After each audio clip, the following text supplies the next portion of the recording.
welcome back to the Always Reading Book Club. It is your girl Kiki Reader, and we're diving back into our His 4 Week series, but this is actually going to be the last book because I thought there were 5. I was wondering why I only bought 4.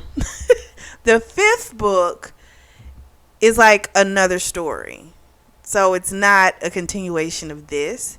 So this is actually going to be our final book for the His 4 Week series. So if you haven't gotten caught up on the other 3 books, those links are going to be put down in the description below. And then when you're ready, jump in and we are going to dive into Devastated.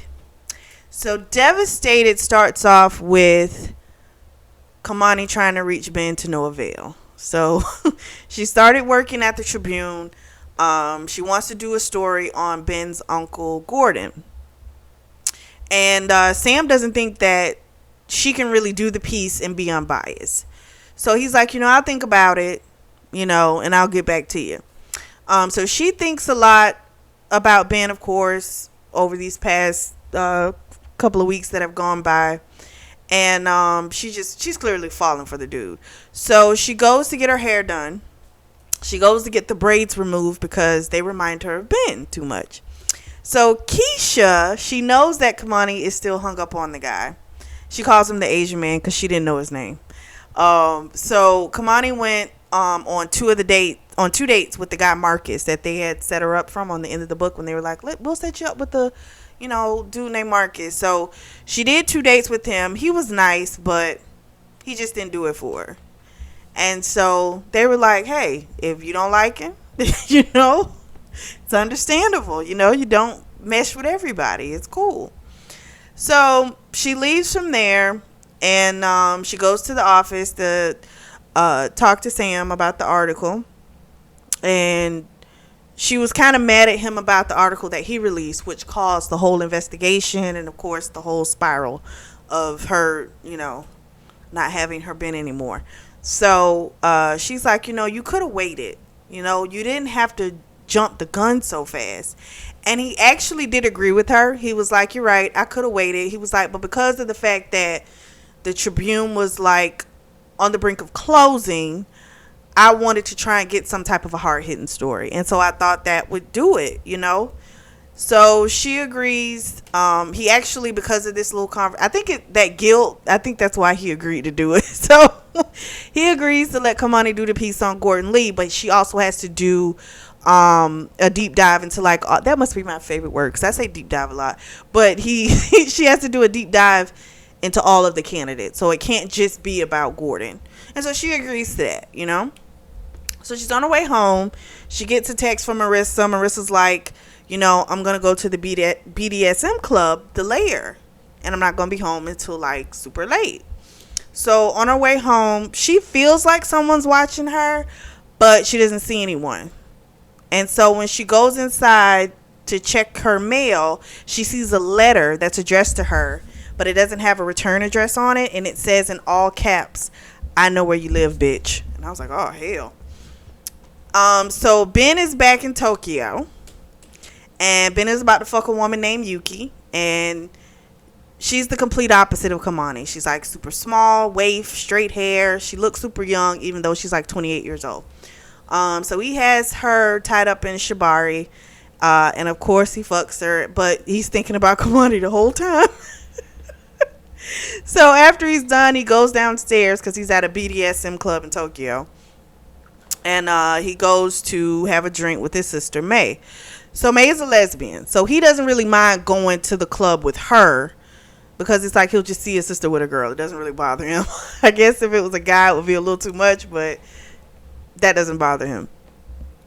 So, of course, she wants to know, okay, so who's the woman that's kind of got you in the tizzy? He, of course, is like, no one's got me in the tizzy. And she's like, yo, listen, I know you. So what's going on? So she keeps badgering him, and then eventually he caves, and he says, well, she told some people her name was Montana. So she tries to get more information out of him. He finally kind of tells her the reason he doesn't want to talk is because of what happened to their uncle Gordon Lee. Like, so he kind of goes through that whole situation. So then his older sister Phyllis calls his phone. He disregards the call because he doesn't want to talk to her. So then she calls May's phone. May picks it up and she gives him the phone, and Phyllis is like, I just want to know why you acquired this new business. And so we find out he bought the San Francisco Tribune. And she was like, none of our business plans include buying a newspaper. So what is this about?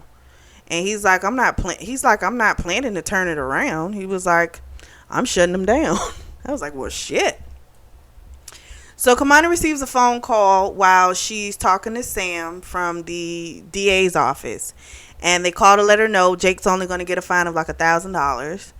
And she could, of course, file a civil case, but that's just going to make her tied to the situation even longer. And so she just was like, there's no point. So the girls that did that, well, most of the week, they don't like her because they didn't get their money because they didn't finish the week. So Kamani decides to go to Gordon Lee, to his headquarters, to kind of first do a profile piece on him. And of course, he doesn't think he's that interesting, you know. So she admits to Gordon, you know, what she did with the paper and everything, and she apologizes profusely. And he was like, listen, it's fine. He was like, I haven't done anything wrong. He was like, and that investigation is going to show that. So it's okay. You're good with me. And so he was on his way to walk the East Oakland area. And so he invited her and the photographer to kind of come along. So she was glad, you know, Gordon forgave her. She just kind of wished, you know, Ben would. So it goes back to Ben. And Ben wakes up from a dream. And all his dreams are always about Kamani. And he has 2 other women in the bed. But honestly, he could care less. So this man had a whole fucking threesome. But it just comes to show you, like, people feel what they feel and they want what they want. Because he has beautiful women in the bed, but, like, his brain is on Kamani. So he went to the shower to jack off after the dream he had. And when he came out, the women were just kind of starting to play with each other. So he leaves the women there. Batar comes up, and Batar lets him know that Jake is basically getting off with just a fine. Batar also lets him know that the investigator that Batar hired to look into Jake, so he's been following him, has noticed Jake's been like coming around Kamani's place a lot. So he's been scoping out her place. And so Ben was like, okay, yeah, get a man on her 24/7. He's like, because if anything happens to her, you're fired. He was like, and I'm going to fuck you up. So Batar was like, okay, boss, I got you. So the walk with Gordon, we're going back to Kamani. The walk with Gordon, it was super successful. She headed back to the newspaper, found out that everyone had just received a 2-week notice.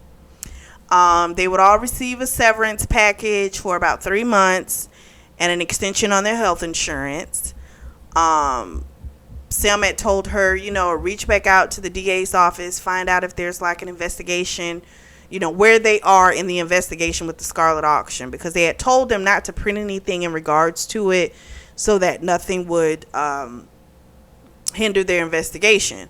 But now with, you know, at this point, you know, they're trying to save the paper. Even though they've got the 2-week notice, you know, Sam is still like trying to save the paper. So something like a, you know, hard-hitting article about the Scarlet, you know, auction, he's still trying to, you know, find a way to try and save the paper.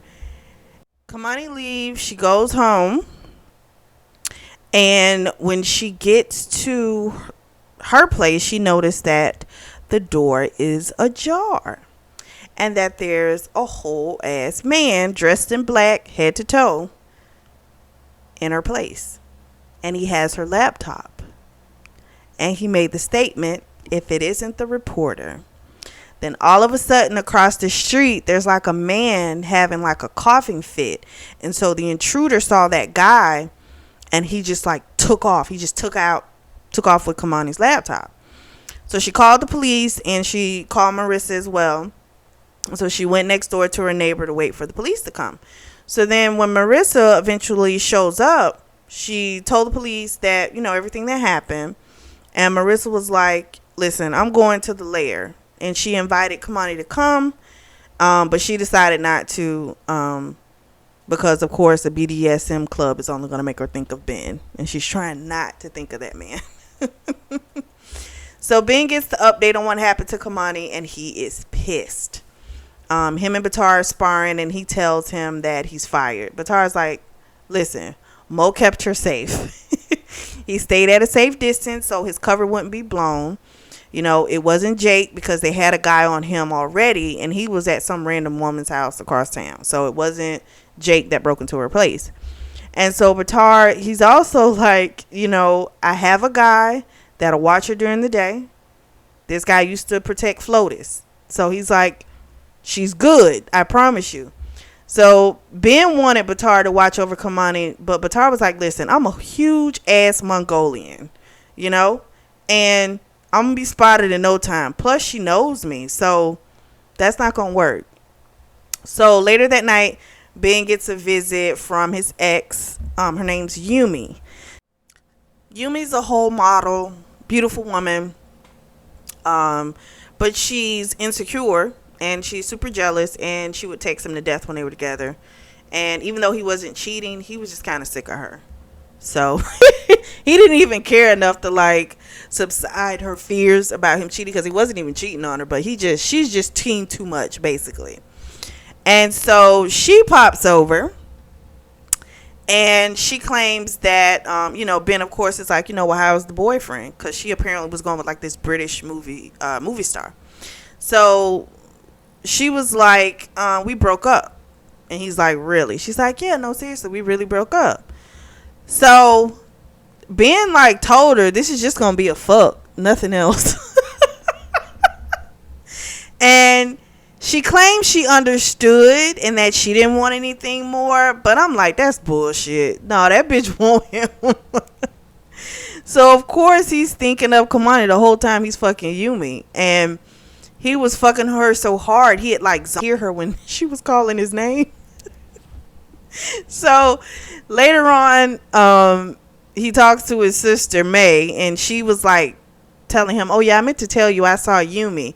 But the way he reacted, she knew. She was like, you already fucked her, didn't you? And he was like, don't worry about my business, And so apparently he invited Yumi to come with him to San Francisco, because he was like, he was going to San Francisco. So he invited her to come along. So May was thinking about coming along, but she eventually changes her mind.